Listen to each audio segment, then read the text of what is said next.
नमस्कार दोस्तों, आज हम आप सबके लिए लेकर आए हैं सफला एकादशी व्रत कथा। एक समय की बात है, महाराज युधिष्ठिर ने पूछा, हे जनार्दन, पौष कृष्ण एकादशी का क्या नाम है? उस दिन कौन से देवता का पूजन किया जाता है और उसकी क्या विधि है? कृपया मुझे बताएं। भक्त वत्सल भगवान श्री कृष्ण कहने लगे कि हे धर्मराज, मैं तुम्हारे स्नेह के कारण तुमसे यह कहता हूँ कि एकादशी व्रत के अतिरिक्त मैं अधिक से अधिक दक्षिणा पाने वाले यज्ञ से भी प्रसन्न नहीं होता हूँ। अतः इसे अत्यंत भक्ति और श्रद्धा से युक्त होकर करें। हे राजन, द्वादशी युक्त पौष कृष्ण एकादशी का महात्म्य तुम एकाग्रचित होकर सुनो।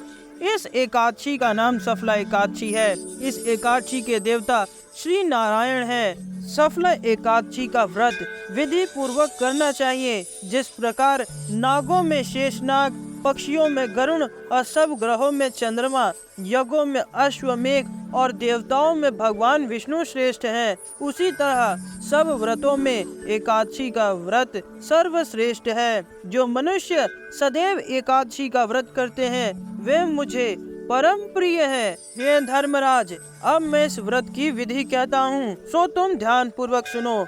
मेरी पूजा के लिए ऋतु के अनुकूल फल, नारियल, नींबू, निवेद आदि 16 वस्तुओं का संग्रह करें। इस सामग्री से मेरी पूजा करने के बाद रात्रि जागरण करें। इस एकादशी के व्रत के समान यज्ञ, तीर्थ, दान, तप तथा और कोई दूसरा व्रत नहीं है। 5000 वर्ष तक तप करने से जो फल मिलता है उससे भी अधिक फल सफला एकादशी का व्रत करने से मिलता है।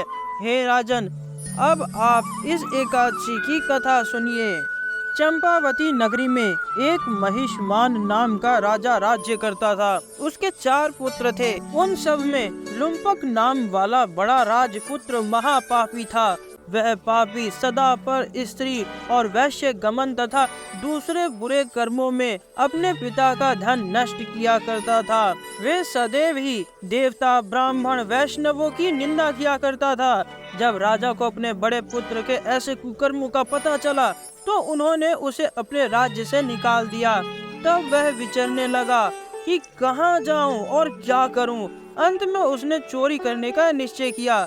दिन में वह वन में रहता और रात्रि को अपने पिता की नगरी में ही चोरी करता तथा प्रजा को तंग करने और उन्हें मारने का कुकर्म करता। कुछ समय पश्चात सारी नगरी भयभीत हो गई। वह वन में रहकर पशु आदि को मारकर खाने लगा।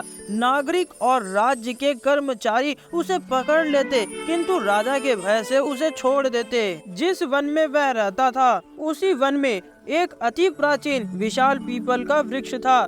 लोग उसकी भगवान के समान पूजा करते थे। उसी वृक्ष के नीचे वह महापापी लुम्पक रहा करता था।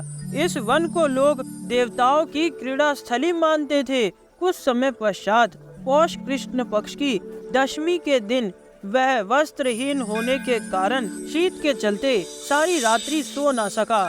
उसके हाथ पैर अकड़ गए। सूर्य उदय होते होते वह मूर्छित हो गया। दूसरे दिन एकादशी को मध्यस्य के समय सूर्य की गर्मी पाकर उसकी मूर्छा दूर हुई। गिरता पड़ता वह भोजन की तलाश में निकला। पशुओं को मारने में वह समर्थ नहीं था, अतः पेड़ों के नीचे गिरे हुए फल उठाकर वापस उसी पीपल के वृक्ष के नीचे आ गया। उस समय तक भगवान सूर्य अस्त हो चुके थे। वृक्ष के नीचे फल रखकर कहने लगा कि हे भगवान, अब आपको ही अर्पण है ये फल, आप ही तृप्त हो जाइए। उस रात्रि को दुखों के कारण उसे नींद भी नहीं आई। उसके इस उपवास और जागरण से भगवान अत्यंत प्रसन्न हो गए और उसके सारे पाप नष्ट हो गए। दूसरे दिन प्रातः एक अति सुंदर घोड़ा अनेक सुंदर वस्तुओं से सजा हुआ उसके सामने आकर खड़ा हो गया। उसी समय आकाशवाणी हुई कि हे राजपुत्र, श्री नारायण की कृपा से तेरे पाप नष्ट हो गए हैं। अब तू अपने पिता के पास जाकर राज्य प्राप्त कर। ऐसी वाणी सुनकर वह अत्यंत प्रसन्न हुआ और दिव्य वस्त्र धारण करके भगवान आपकी जय हो कहकर अपने पिता के पास गया। उसके पिता ने प्रसन्न होकर उसे समस्त राज्य का भार सौंप दिया और वन का रास्ता लिया। अब लुम्पक शास्त्र अनुसार राज्य करने लगा। उसके स्त्री पुत्र आदि सारा कुटुंब भगवान श्री हरि नारायण का परम भक्त हो गया। कुछ समय बाद जब लुम्पक वृद्ध हो चला, तब वह अपने पुत्र को राज्य का भार सौंपकर वन में तपस्या करने चला गया और अंत समय में वैकुंठ को प्राप्त हुआ। अतः जो मनुष्य इस परम पवित्र सफल एकादशी का व्रत करता है, उसे अंत में मुक्ति मिलती है। जो नहीं करते वे पूंछ और सींगों से रहित पशुओं के समान ही हैं।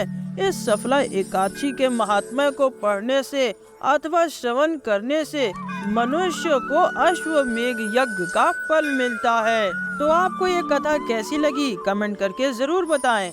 धन्यवाद।